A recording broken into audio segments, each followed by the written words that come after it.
ব্ৰহ্মাই সৃষ্টি কৰোঁতে আদ্য মনুকে আদি কৰি স্বয়ম্ভূ মনুকে আদি কৰি সপ্ত ঋষিকে আদি কৰি গোটাই তৈয়াৰ কৰিলে মায়ে অবিহনে যদি সৃষ্টি নহয় তেতিয়া ভাৱ কৰোঁতে স্বয়ম্ভূ মনু প্ৰমুখে 14টা মনুক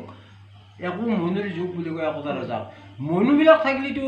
ভাৰ্যা নাথাকিলে নহ'ব গতিকে প্ৰথম ভাৰ্যাই হ'ল ব্ৰহ্মাৰ মানস কন্যা শতৰূপা শতৰূপক স্বয়ম্ভূ মনু বিয়া কৰিছিল আৰু তাতে মায়াৰ সৃষ্টি হৈছিল মায়াৰ পৰাই আমি বাং খাই খাই পৃথিৱীত প্ৰকৃতিৰ জন্ম হয় এতিয়া শাস্ত্ৰই বহুত ফালে ধৰণে বুজিব কিন্তু আচলতে প্ৰকৃতিত সৃষ্টি হয় প্ৰকৃতিত ধ্বংস হয় পুৰুষ যিটো পৰম পুৰুষ তেওঁৰ ধ্বংস নাই এইবিলাক জানিব লগা কথা আচলতে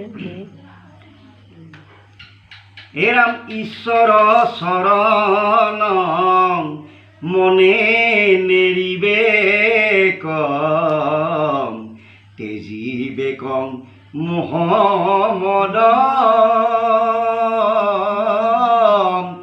ভাৰ্যা পুত্ৰ বিতে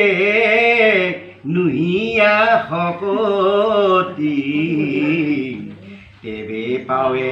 ব্ৰহ্মপদ ভাৰ্যা পুত্ৰ এইবিলাকে তৰাব নোৱাৰে ঈশ্বৰমুখী হ'ব লাগিব ঈশ্বৰক ভাবিব লাগিব ঈশ্বৰেহে আচল এই প্ৰকৃতিত সৃষ্টি হ'ব কিন্তু পৰম পুৰুষৰে যদি এক মন এক যেনে হেৰি কৰে মোক পাবয়ে তাত আৰু কোনো বিকল্পিত হ'ব নোৱাৰে মোৰ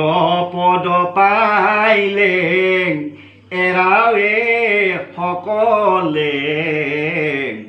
উৎপত্তি স্থিতি বিনাশ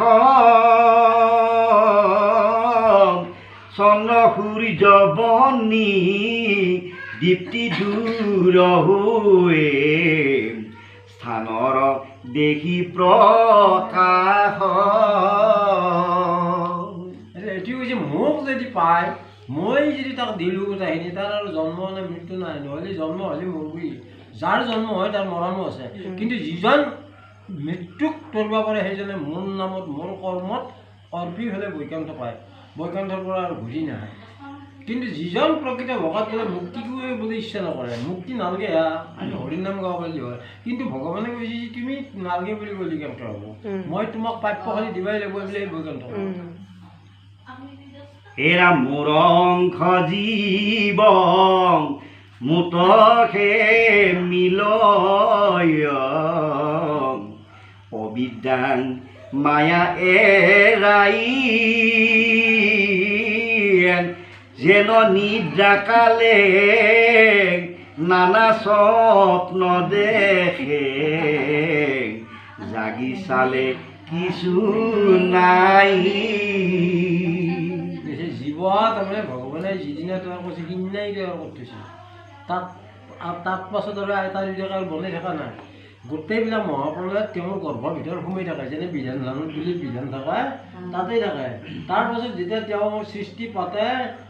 পিতৃ সংসাৰত সন্তান নহয় যেনেকৈ দিব লাগে সেনেকৈ ভগৱানে দিব কৰ্মৰ ফল যে মানুহে গৰু হ'ব লাগিব পাৰে গৰু চৰাই চিৰিকটি হ'ব লাগিব পাৰে কৰ্ম ভাল হ'লে ভাল উৎপাদ দেখি যাব এই অতিৰিক্ত কৰ্ম যদি শুদ্ধ হৈ থাকে বৈকুণ্ঠবাসী হ'ব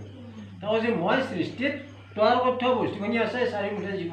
উৰাণ গুৰাণ গজন ভ্ৰমণ সেইখিনি খোৱাই নাই মহাপ্ৰলয়ত যেতিয়া হেৰি হয় মোৰ গৰ্ভত সোমাই থাকে গোটেইখিনি তাৰে পাছত মই যেনেকৈ দিব লাগে সেনেকৈ দি থওঁ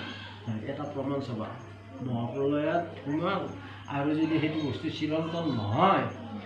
এটা চাবা জন্ম বাকী বস্তুটো খাব লাগে বুলি কেনেকৈ জানিছে গৰু হওক চৰাই হওক চানাই হওক মানুহেই হওক অৰ্থাৎ সি কোনোবা দিনতে বাৰে বাৰে জন্ম পাই আছে বাৰে বাৰে জন্ম পাই আছে জীৱন মৃত্যু হোৱা নাই দেহাটো সি পৰিৱৰ্তন হৈছে সেনে ধৰণৰ কথা